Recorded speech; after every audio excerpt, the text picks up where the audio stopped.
Beautiful, thank you everyone. And I know the conversation could go on for a lot longer, but a lot of commonality in the room around getting started. It's okay to feel discomfort. Fantastic. So we're going to keep moving because one of the areas that I know a lot of you have talked about leading up to this workshop has been about how do you overcome some of that organisational paralysis. And Caroline's going to share some of her experiences working with organisations and tell some stories about things that have worked that she's seen and things that you might like to try. So can I welcome you back again, Caroline?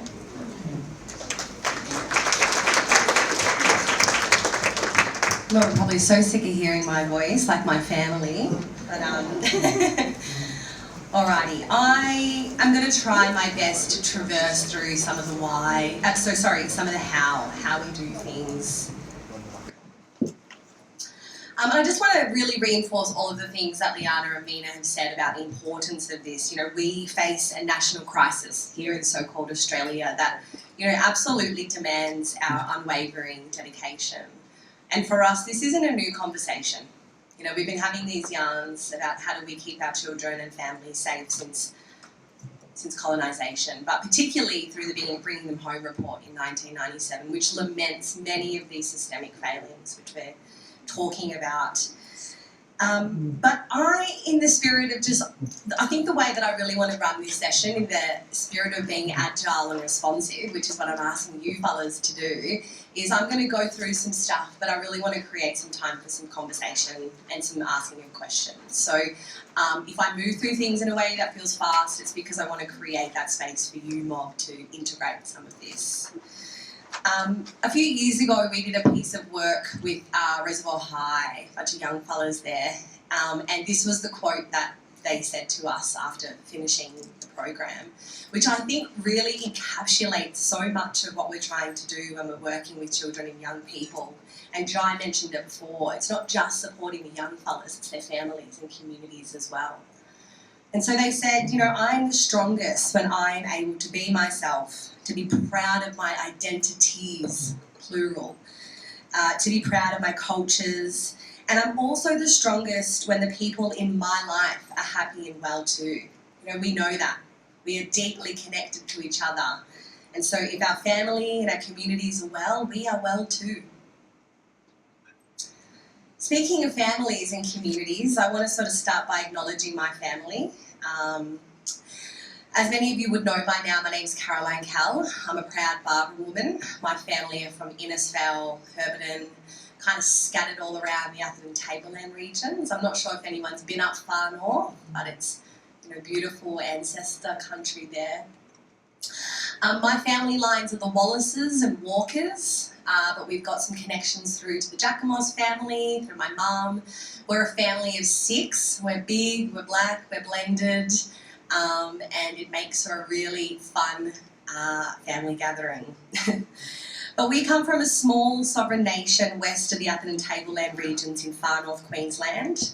And I guess, although I've never been fortunate enough to live on my traditional lands, my mum, I guess, did what many blackfellas did at the time in the 70s and fled the trauma, the pain and the hurt that was inflicted upon her from being forcibly removed. So my mum, Elsa Kell, nee Wallace, was removed at 8 years old, or at least we think she was 8. Mum never had a birth certificate. She was born in a sugarcane field in far north Queensland because my nan, Irene Rennie Wallace, was literally working for settlers, clearing roads, making way for infrastructure, and didn't even make it to a hospital. And so in many ways, you know, we have this very pervasive and tricky relationship with labour and enslavement in the colony, as exemplified by my family. But I guess, you know, with that, you know, it's probably not a coincidence that 3 of my 6 siblings and I were all health workers and we're all counsellors. We all work with people. I think growing up in a household with trauma and mental health issues very much propelled us to think about how we could heal, how we could name our emotions, and I guess then how we could, after doing that work, work with our communities to provide some love and acts of service as well. But I just want to share a little bit about my family. So, you know, we considered ourselves pretty lucky growing up. We never had any of our children in our families removed, our siblings and I. We grew up in housing commissions and we fled women's refuges. But I guess despite, you know, not having much, we never went without. We always were surrounded by love and warmth and hugs and laughter. And, you know, I have really fond memories of growing up in Stoke Street, Preston, here on Cullen Lands. I remember my mum and all the aunties and all the single mothers there, you know, fastidiously working, coordinating schedules, planning meals, working out who's going to get everyone down to Yapra, to Kinder, working together in this community cohesion. Because sadly, knowing that no one is going to care for us as our own people would. And so, you know, they would sit on a Sunday night and they would plan things and plan meals and really work together in this way that I think has really inspired me about this notion of community control and how our Aboriginal organisations, how our communities care and love for our families in ways that cannot be understood. And I guess I share that because, you know, in a way, you know, having access to our culture, having access to our cultural practices is really something that I've had to acquire as an adult. My family have fought 30 years for land back home, and 14 of my family groups are now living out on country. They're boring waters and farming, and, you know, last time I was up there, my grandma Jean, my nan's sister, 88, just put a flushing toilet in her little nook. And I remember all of us adults just standing around looking at this toilet in amazement. Like, wow, we got a toilet up here now. Like, how important it was to have that comfort on our country. And I guess, you know, I share that because, you know, even though I'm here as, you know, a counsellor, business owner, former bureaucrat, someone who's done their own healing, more healing to go, and is providing services and support for our mob the best we can. I think culturally I'm an infant. You know, I'm very much, you know, learning and growing. And I want to share that because I think it's important to be honest with where we all are at, even ourselves, in our own cultural journeys as well. And I guess, you know, why do I share this and why do I talk about my family? Because, you know, there's a very comfortable amnesia in this country. There's a very healthy dissonance between that was then and this is now. And we know that we are in a much worse, much more pervasive, much more harmful situation in terms of child protection and out-of-home care than we have ever been before. And so I think it's really important that, you know, as exhausting as it is for you mob to hear it, it's exhausting for us and our people to live this and be retelling of these traumas, as Elias and others have said. So that's my family. That's us up on country there. I want to just spend a little bit of time, I guess, talking about our business, Blak Wattle. Blak Wattle began with a vision, I guess, from my own personal and professional experiences. Pretty humble beginnings. We started with a few $1,000s to our name, which was a huge sum of money, especially for some of my family and communities who, you know, for that is immense. But before Blak Wattle, I had worked in various leadership roles in governments. I say leadership with a funny feeling in my spirit because when I think about leadership, it's not a title, it's not a position. I think everyone can show and demonstrate leadership every single day. But I had the privilege of working in managing people, I guess. I had worked across various roles in government, worked on Royal Commission after Royal Commission. I worked in governments during a time where the gradual integration of self-determination was becoming, you know, in the bureaucratic discourse and used flippantly in meetings and being languished in conversations. I guess words that previously have been pretty foreign to those who were on the end of enacting self-determination and who have never really had their rights or dignity or that loss of that, or had to even conceive self-determination. I spent many years, as I say, working in governments before winding up at the First Peoples Assembly, because as much as I wanted to work with our people in providing health and wrapping them up in culture and love, you know, for us we have this conversation about healing and justice, and these things absolutely go hand in hand. And so, yeah, I sort of found myself similarly with my counselling, just wanting to see systemic change and knowing that at the heart of it was addressing the injustice in this country and the racial inequity that continues to exist in this country. But, you know, Blak Wattle, over the years, as you can see, has had the incredible honour and the incredible privilege of working with, you know, hundreds, if not thousands of blackfellas, from young people to those in health, to those in governments, to grassroots organisers. Yeah, the conversations that I've had and held will stay with me for forever and continue to shape and redefine me as a person and, of course, my practice. But yeah, we get to do some incredible things. We've provided workshops, we provide safe spaces for brave yarns, and we really sit in this very messy, beautiful, complicated nexus of helping organisations locate and define and understand race and racism, something that's very absent from the political and social discourse around cultural safety, and simultaneously helping to provide, I guess, tools and guidance for our mobs to navigate these very harmful systems of oppression. Because we know that we are all exposed to stress, but for blackfellas there's accumulation of that. And Elias spoke of this earlier, you know, they know that it is a poison. You know, people who are exposed to racism has the same cumulative health reactions in the body as smoking. It's that harmful for us. And so we sit in this very complex space of trying to help organisations do better, but also, most importantly, working with our people.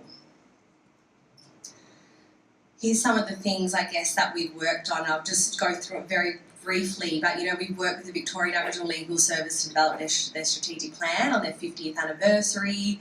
We've worked with the Koori Youth Council on their strategic plan. We've provided retreats. We've worked with the Koori Mail. You know, you name it, we've sort of done it. Because when you're a community-led organisation, you go where the mob needs you, and you roll up your sleeves and you sit down and you be humble and you listen and you do the work. So, yeah, I'm going to talk a little bit around some of the things that I've seen in working in this space. We've worked with organisations to develop youth-led partnership principles. We've worked with hospitals to understand their impacts of racism, specifically in the emergency department and urgent care. And we've worked with, you know, cultural safety across mental health organisations, and really, as I say, trying to shift this dial or understanding about cultural safety and race and racism.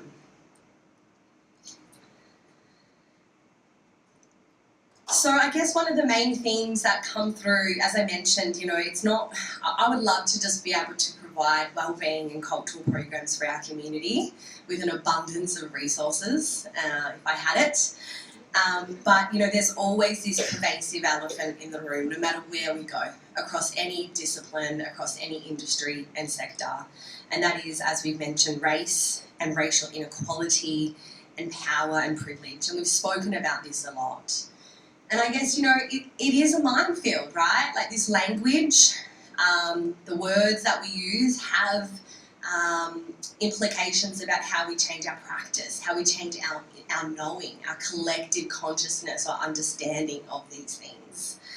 And, you know, words and language pack a punch. It's how we learn, how we share and communicate our thoughts and our feelings and our experiences. And I guess, like many concepts you see here, They're often, I guess, debated and contested. And I guess it's important to note that academics, bureaucrats, those working in the front line will use this language differently, interchangeably, across various disciplines and locations. And I guess this is particularly true in the context of race and racism. And so we're going to talk a little bit around some of these concepts. But I think the important thing to note, which we've discussed again, is that it's really important that your organisations work with the communities you serve to define what these concepts mean for them. How does it look when we design a service that's culturally safe for you? What would that feel like? Help me understand. How could we improve on this? You know, asking those open exploratory questions to define what it means and then to work from there. We've spent a lot talking about cultural safety, and I guess as we've all likely learned, you know, cultural safety, believe it or not, is a concept that was developed in the late 80s by a nurse, a Maori nurse, doing her PhD. And it's really interesting because in that way, again, not to use language flippantly, but it's really that notion of person-centred care, you know, listening to the individual. You know, who here's gone to a doctor and not been heard by their doctor? You know, everyone, yeah. Who here's, you know, been in a meeting and spoken up and not felt heard or understood? You know, yeah. So, you know, in this way, I think that it's interesting because cultural safety of what we've come to learn is actually, it's a very one-on-one relationship. You know, it's actually a practitioner performing a task and it being judged by the patient or the person, the consumer, the client. It's a very interpersonal relationship, but somewhere along the lines, you know, governments have caught wind of this terminology and it's become this very big understanding about systems and structures. And so I think it's really important to know the origins of cultural safety. And I think somewhere along the lines, again, you know, when we want to make decisions, what we were talking about before, we want to look for the quick answer, easy answer, 12-step process, you know. I remember just recently we've done a big piece of work with a client, both non-Aboriginal and Aboriginal people. We got all the non-Aboriginal people in circles, got them to share, say, all right, I want you to introduce yourself and I don't want you to talk about who you are, like what you do, your role. I want you to share what you like. What do you like? And they couldn't define who they were. There was very rigid, my roles are this, I'm a mum, I'm a worker, I do this, and my title, you know, 12 words long. Well, we asked them, well, what do you do for fun? Like, what personal practice lights you up? You know, what do you do to unwind? They weren't able to, I guess, identify those things because this sense of utility, about sense of their identity being of something so external to themselves. And so we did this big piece of work, we got all the executives in a room, and then they said right at the end of this 6-month project, all right, look, can you just give us a cheat sheet? And we thought, we just spent all this time, you know, doing, this is the work. And it feels really dubious because people will come in and share and do this sort of work and then they'll turn around and say, okay, what's the process? And it's like, that's the process. The process is that, reckoning with self, sitting with self, being okay to open up in ways and be have that humility of self. So I want to just talk about race, I guess, and racism because, as I mentioned, we do, and I'm sure Nicole does as well, a lot of evaluations or looking at policies. And, you know, really up until possibly the referendum, race and colonisation were completely absent from government documentations. Didn't even make a mention. You know, I think for what we see is that culture is a protective factor for our people. It's not those who are fortunate enough to practice will benefit. All of our people who have some form of culture, connection to land, to community, to elders, to stories, to their belonging. You know, it can absolutely counteract maladaptive mental health responses. But that's our culture, you know, and non-Aboriginal people have their own cultures, I guess. And so somewhere along the lines we've sort of fused these things and they've become synonymous with each other, that we have stopped or failed to talk about race. Race has not been visible in these conversations. And so race, you know, is not a scientific fact. It's a social construct. It's invented. It's much like sexism or any other ism or, to borrow Mina's words, you know, phobia. It's created to justify and hold power over people of colour. And racism is, I guess, a process by which systems and policies and actions create inequitable opportunities and outcomes based on race. And I think what we've been discussing today is that racism is most visible on that interpersonal level, you know, coming in that form of harassment or abuse or bullying or humiliation or violence or intimidating behaviour. You know, sometimes as a black fella it can be as simple as a look that can trigger that fight or flight response. You know, I remember once when I was, again, use the word leader, a senior leader within an organisation, and I had an experience of racism. And I had power, I had positionality, I had a title, and I spoke about my experience of that. And very quickly that cast that assertion that I was the unprofessional, angry black woman and that I shouldn't really be speaking on it, even though it was my job to make sure that the organisation was not racist and not unsafe. So, you know, I think the thing is it's most visible on an individual level where we have those jokes but when we see it sort of manifest into systems is when those ideas and beliefs become ways that we make decisions and policy decisions. And so in many ways, racism is more than just this prejudiced thought or action.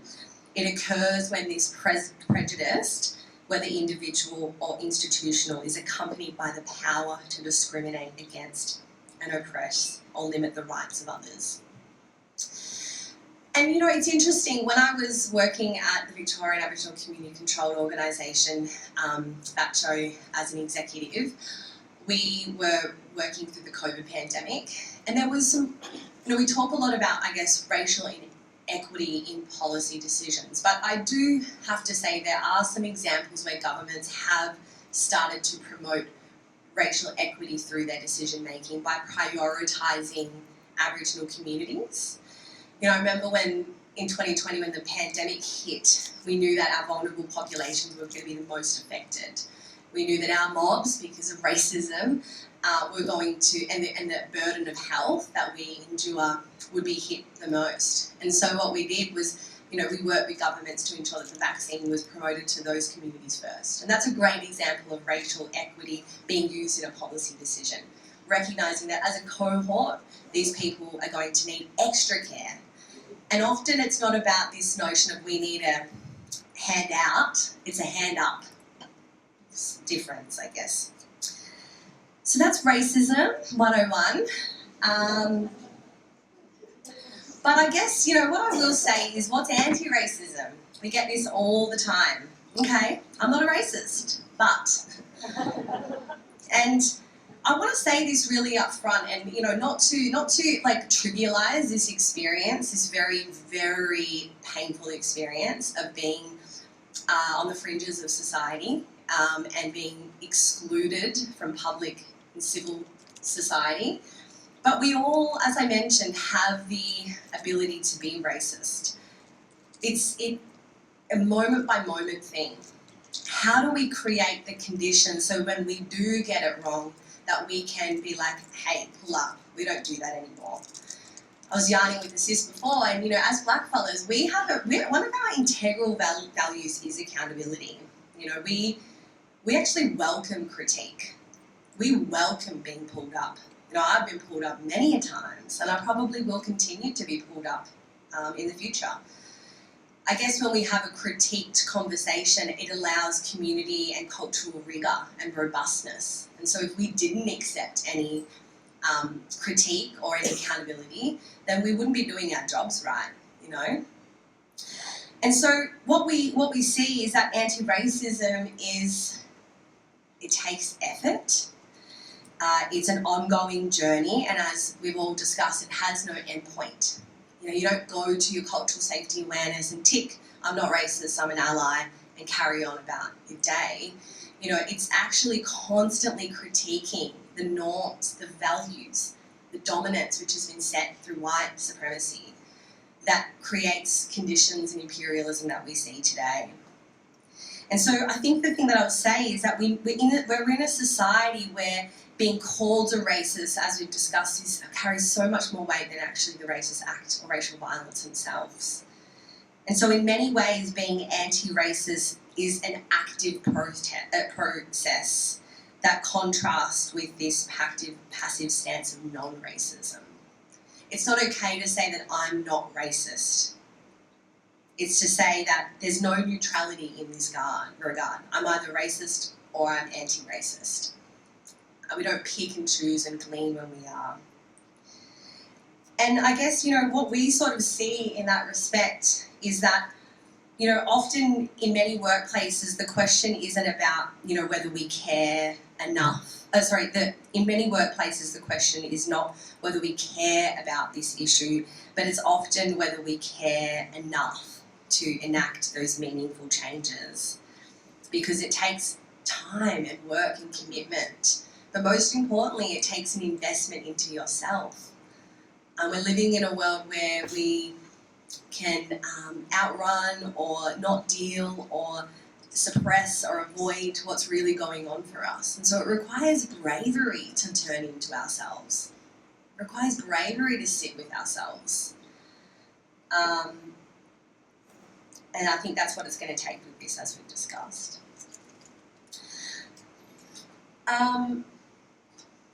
I guess, you know, after nearly a decade of working with MOB, I wish I could really stand up here and highlight all the non-Aboriginal organisations that have succeeded in this regard, and provide, as I mentioned, a sort of like 12-step process of how not to be racist.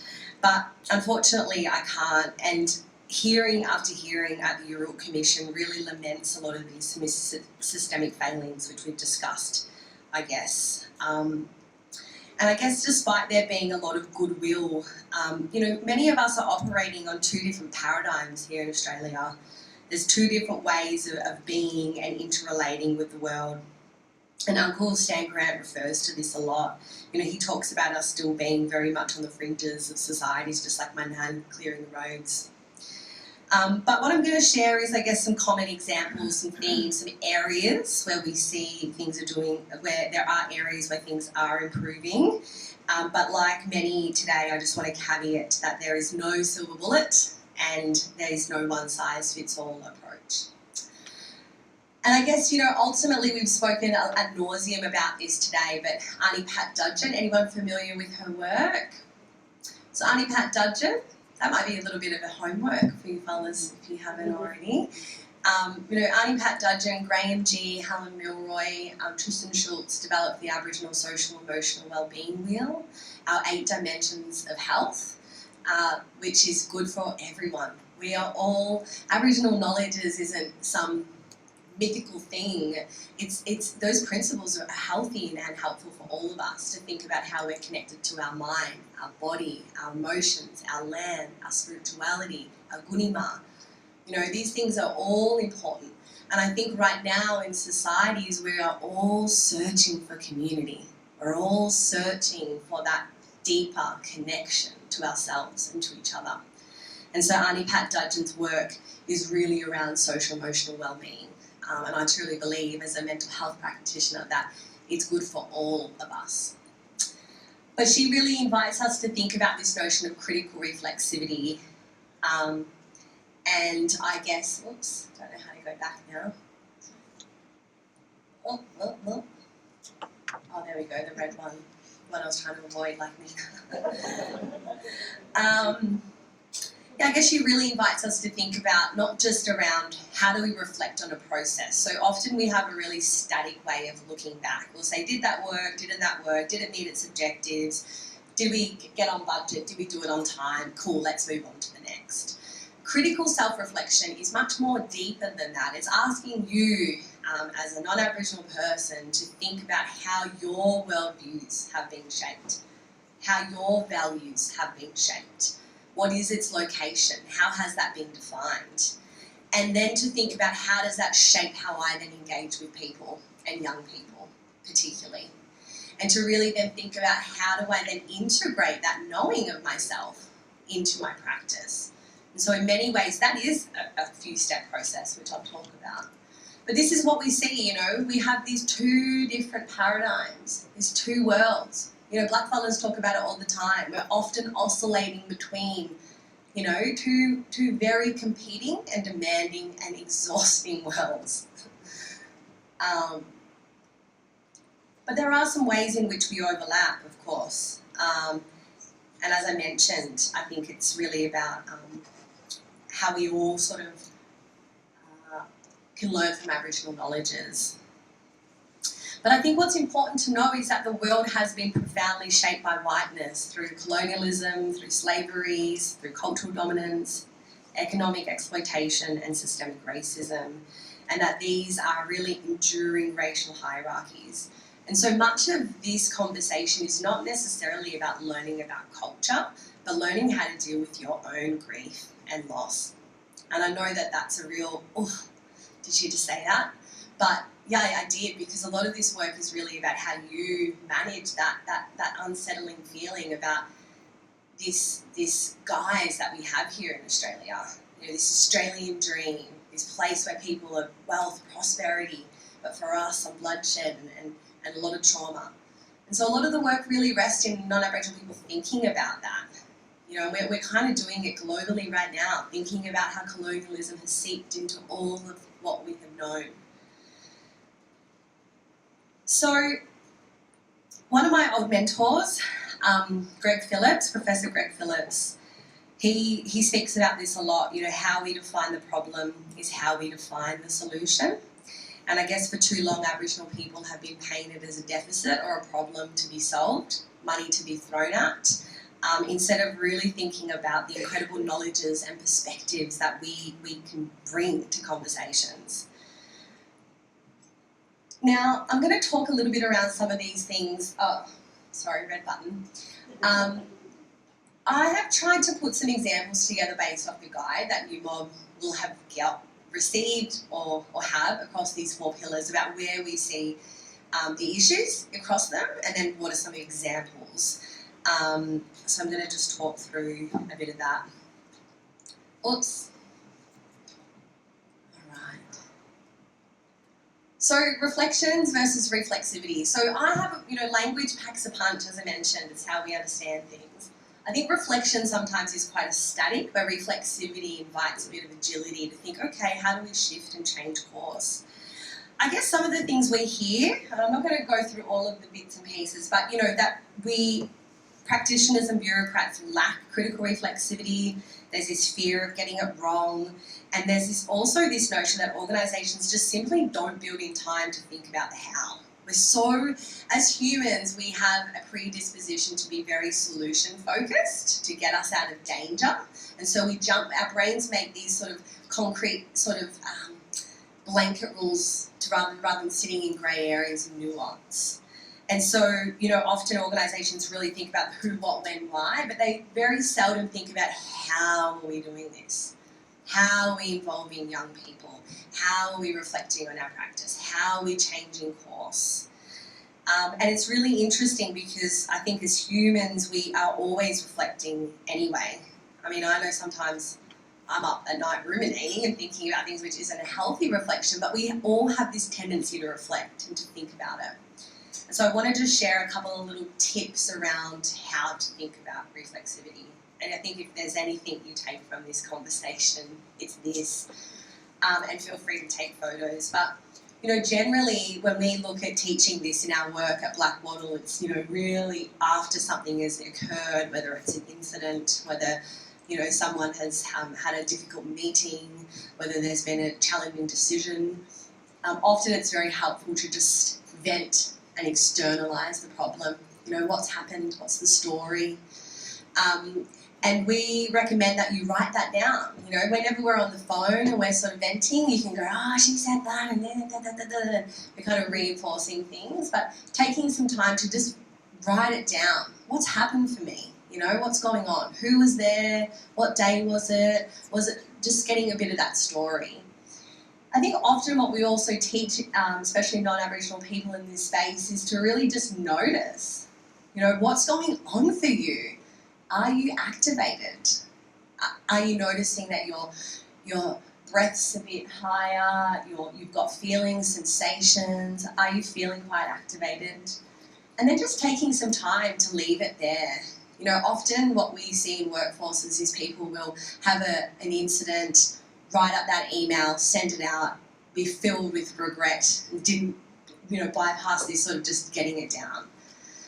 I was actually yarning with an old CEO of VARS, he's now the board, chair of the board, and he was saying, you know, one day he did that, he sort of wrote something down and then kind of came back at it later and rewrote the email to sort of say, look, I actually got some things wrong, I should have taken some time to reflect. I think we all can do that. So getting out the story is really helpful, but then the second part and the third part is often missed. So in this sort of setting, we sort of look at like this sense-making, this cultural, social context. And it's important in this that we think about the other and the self. So firstly, we self, like, what's going on for me?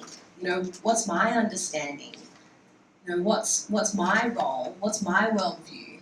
What's my value? Has that been challenged? Am I feeling uncomfortable? What might be going on for them? What might be going on for this young person? What are they coming in with? What traumas do they have? What's going on for their families? You know, have I used the right language? Have I picked the wrong day? You know, filling out the story, getting the context. Because things and stress and difficulties don't happen in a vacuum. They happen in the context of a person and a place and a relationship. And then thinking, of course, about how we're going to integrate that changed awareness into our practice. And it's interesting, we teach organisations how to do this, and then often when they're making decisions, they'll come back to this. They'll put this up front and use this in their thinking. I could spend all day speaking about reflection, so I'll move on. But I guess the other thing is, you know, thinking about organisations not building in time to consider the how. A couple of years ago, we were fortunate enough to work with the Koori Youth Council on their organisational strategic plan. They're a formidable organisation doing incredible work with Black followers. They've actually got the summit on right now.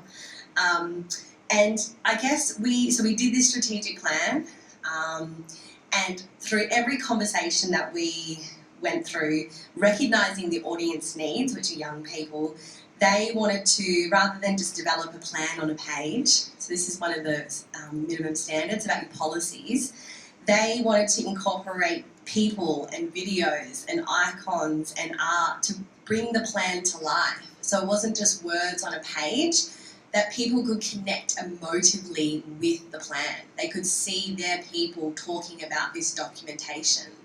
And I think that's one of the really key things that we see in workforces, and it was mentioned on the panel, that we develop a plan, we put a little bit of artwork on it and we shelf it and we never bring it out into the workforce again.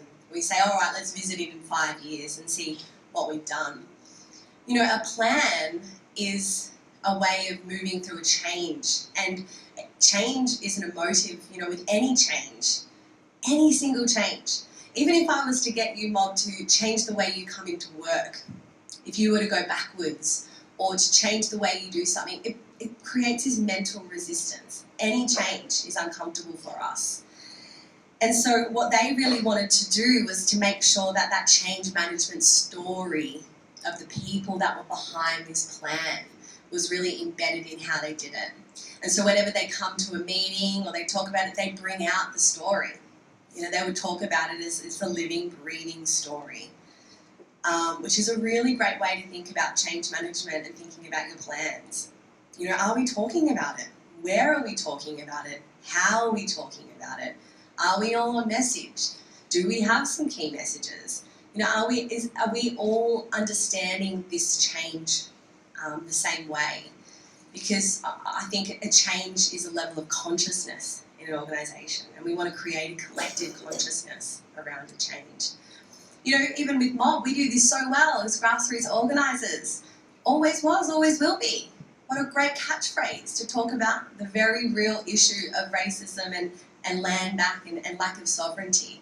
We find ways to have catchphrases and slogans, very simple ways, but they convey a huge amount of things. Water is life. You know, you see organisers do this all the time, using the art of stories into really thinking about this how, the sophistication of the how. What is our story? What's our change management story? And again, and importantly, where are we discussing it and how are we doing it? Oops. Okay, building knowledge. Building knowledge is a big one.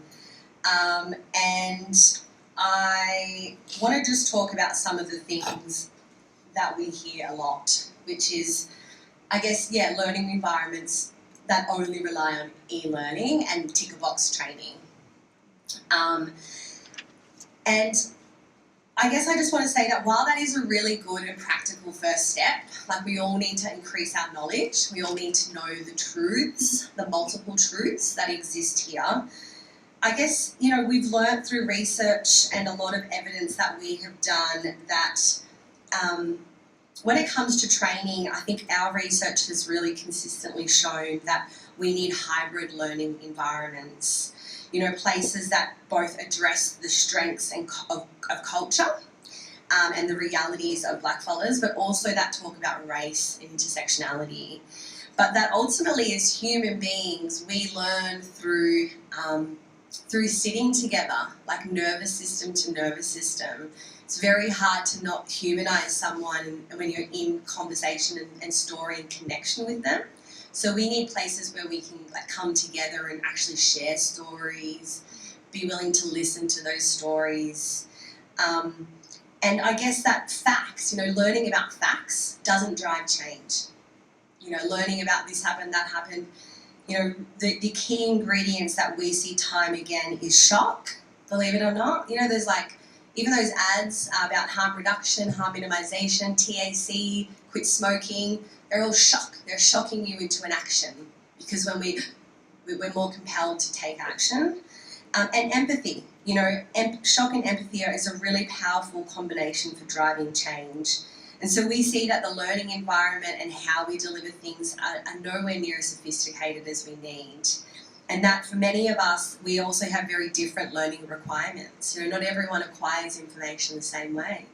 You might be visual, you might be audio, you might want to ask more questions, you might like to do it in isolation. And so ultimately, you know, where we've seen really great results in thinking about building knowledges is where people have actually gotten out of the physical environment, the stressful environment that they're in, and done work on country with each other, in retreats. I know that these things are labour intensive, financially intensive, but just even going out into the park, getting out of the four walls you're in to invite a new way of connecting with these ideas. We have seen a lot of government agencies over the years, I guess, understand that learning is a continuum and that many people, even within the organisation, are going to be on different journeys. So can you have resource hubs on your websites, podcasts, documentaries, books, things that people can interact and engage with? One of the other projects that we've seen, I think that's really quite interesting, is this notion of settler guilt and white fragility. And, you know, I know it's very uncomfortable to say, but there is this often, I guess, undertone that Aboriginal people have to come into organisations and train and teach and then lament their traumas again and again so people can feel something and then potentially create some action. we've been working with an academic institution, and they've created things like solidarity and listening circles, where the non-Aboriginal folk get together. They'll come together once a month and they'll pick a reading or a podcast or a book or something that invokes shock and empathy and compassion, and then they will discuss what's going on for me. They'll go back to the three-step reflection process. What am I feeling in this moment? How am I managing this emotional response? And they do that work independently of their staff. And so we've come in to help them design some of the resources. We've given them some sort of tips on how to run a circle, and then they run their own solidarity circles or listening circles using Aboriginal principles of yarning. You see how that's a beautiful blending of ideas, and to think about how we can manage that. Let me just see what else I've got. Okay. Yeah. I'm not going to quote myself, that's a shame job, but what I will say is, I want to just touch on this a little bit. You know, if you want to listen to my TED Talk I did around this topic, I encourage it, not for the shameless promotion, but I guess for the sense of what we've uncovered through looking at First Nations burnout. And we here have heard a lot around the cultural load. And I just want to debunk that myth that it's actually not the cultural load, it's the load of the colony. It's always been the load of the colony. And you'd be very hard pressed to find a black fella who doesn't have a very complicated relationship with labour in this place. We have $500 million worth of stolen wealth and wages that people, and there's been states like WA and Queensland who have gone through class actions with this. So there's a huge relationship that we have. But what I see in my practice the most is this blurring of boundaries between the home, the workplace, and then this work that is just expected of us living in an anti-black world. And that's can you sit on this committee? Can you do this keynote? Can you, even just the educational load, the cognitive load of being the dispensary of all black things in an organisation, you know, it's really, really tiring. And we did a survey a couple of years ago when we did this TED Talk, where we asked blackfellas right across Australia. We surveyed 262 blackfellas, 85% were female, and even looking around this room, I'm seeing that, you know, we're all drawn to these caretaking roles, I guess. 45% had 1 to 2 dependents on average, and 91% of them took on an additional 5 or more paid and unpaid hours of labour supporting their communities every single week.